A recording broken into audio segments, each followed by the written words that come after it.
បាទសួស្តីបាទបងប្អូនទាំងអស់គ្នាជាទីគោរពស្រឡាញ់រាប់អានហើយសម្រាប់ពុកម៉ែមីងដែលនិយមលេងឆ្នោតខ្មែរសម្រាប់ឆ្នោតខ្មែរលូតេរី5ម៉ោងថ្ងៃទី24ខែតុលាឆ្នាំ2025នេះបាទក៏យើងបានធ្វើការសម្រិតសម្រាំងបាទជាពិសេសតែម្ដងសម្រាប់លេខតូចនិងលេខធំដើម្បីយកពំដើម្បីពំនាំយកមកធ្វើការចែកជូនទៅកាន់ពុកម៉ែមីងបាទយកទៅធ្វើការផ្សងសំណាងទៅឲ្យបានត្រូវគ្រប់គ្នាតែម្ដងបាទចឹងបងប្អូនមុននឹងយើងចូលទៅកាន់តម្រុយក៏សូមចាត់ពុកម៉ែមីងកុំភ្លេចធ្វើការជួយចុចជាវចុច Subscribe ម្នាក់មួយហើយដាក់សញ្ញារូបកណ្ដឹងទៅគឺដើម្បីជាភាពងាយស្រួលសម្រាប់ពុកម៉ែមីងបងប្អូនទទួលបាននូវវីដេអូថ្មីៗជារៀងរាល់ថ្ងៃពី Channel ខ្ញុំបាទហើយម្យ៉ាងវិញទៀតក៏ជាផ្នែកមួយក្នុងការផ្ដល់ជាកម្លាំងចិត្តដល់ខ្ញុំបាទដើម្បីរៀបចំចែកជូនទៅកាន់បងប្អូនជារៀងរាល់ថ្ងៃផងដែរចឹងយើងកុំឲ្យខាត់ពេលយូរយើងចូលទៅកាន់តម្រុយម៉ោង 10:35 នាទីព្រឹកបាទសម្រាប់ឆ្នោតខ្មែរបាទថ្ងៃទី24នេះបាទចឹងខ្ទង់អូគឺពុកម៉ែមីងសូមលេងខ្ទង់5ខ្ទង់7បាទ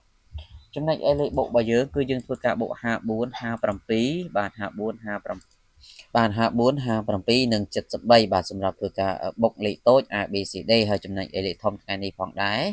គឺយើងមាន2គ្រាប់ទៀតបាទសម្រាប់ម៉ោង10កន្លះនេះគឺយើងលេង4 15និង016គុណបាទសម្រាប់ធ្វើការគុណសងសំណាងសម្រាប់ឆ្នោតខ្មែរម៉ោង 10:35 នាទី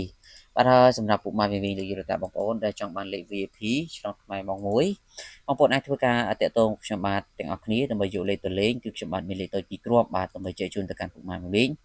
បានចាំបងប្អូនដែលចង់បានសូមធ្វើការតាក់ទងតាមរយៈលេខទូរស័ព្ទ068 49 3788ឬក៏បងប្អូនអាចធ្វើការ add Telegram តាមរយៈលេខមុខសារនេះក៏បានបាទអញ្ចឹងបងប្អូនទាំងអស់គ្នានឹងទទួលបានលេខ VIP ដែលខ្ញុំបានធ្វើការរៀបចំចែកជូនទៅកាន់បងប្អូនចឹងយើងបន្តទៅមុខទៀតបាទសម្រាប់ម៉ោង 3:45 បាទប៉ុន្តែបងប្អូនកុំភ្លេចធ្វើការជួយចុចជាវចុច Subscribe ហើយដាក់សញ្ញារូបកណ្ដឹងទាំងអស់គ្នា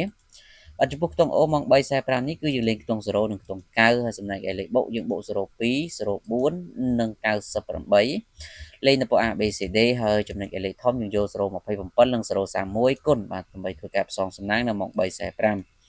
សម្រាប់ម៉ោង 6:00 បាទសម្រាប់ខ្ទង់អូយើងអូខ្ទង់40និងខ្ទង់60បាទចំណែកលេខបុកយើងបុក46 47និង62រីឯលេខធំយើងយក015និង438គុណបាទរីឯតម្រុយសម្រាប់ម៉ោង7ដែលជាម៉ោងចុងក្រោយបាទសម្រាប់ម៉ោង7:45ចប់បាទសម្រាប់ខ្ទង់អូយើងអូខ្ទង់60និងខ្ទង់20រីឯលេខបុកយើងបុក62 61និង23បាទលេខ A B C D ហើយសម្រាប់លេខធំយើងយក4យក046និង906គុណបាទអញ្ចឹងទាំងនេះគឺជាតម្រុយឆ្នោតខ្មែរ5ម៉ោងតែម្ដងបាទសម្រាប់ពុកម៉ែមីងដែលនិយមលេងអាចធ្វើការយកលេខទៅធ្វើការផ្សងសំណាងទៅតាមម៉ោងនីមួយៗហើយពុកម៉ែមីងកុំភ្លេចបាទជួយចុច Subscribe បើបងប្អូនត្រូវឆ្នោតហើយក៏កុំភ្លេចជួយចុច Subscribe ម្នាក់មួយហើយដាក់សញ្ញារូបកណ្ដឹងឬក៏បងប្អូនចុចពាក្យថាជាវនៅលើទូរស័ព្ទភាសាខ្មែររបស់យើងអញ្ចឹងខ្ញុំបាទក៏សូមអរគុណជូនពរពុកម៉ែមីងសំណាងល្អបាទត្រូវឆ្នោតជារៀងរាល់ថ្ងៃតែម្ដងបាទសូមអរគុណសូមគោរពលា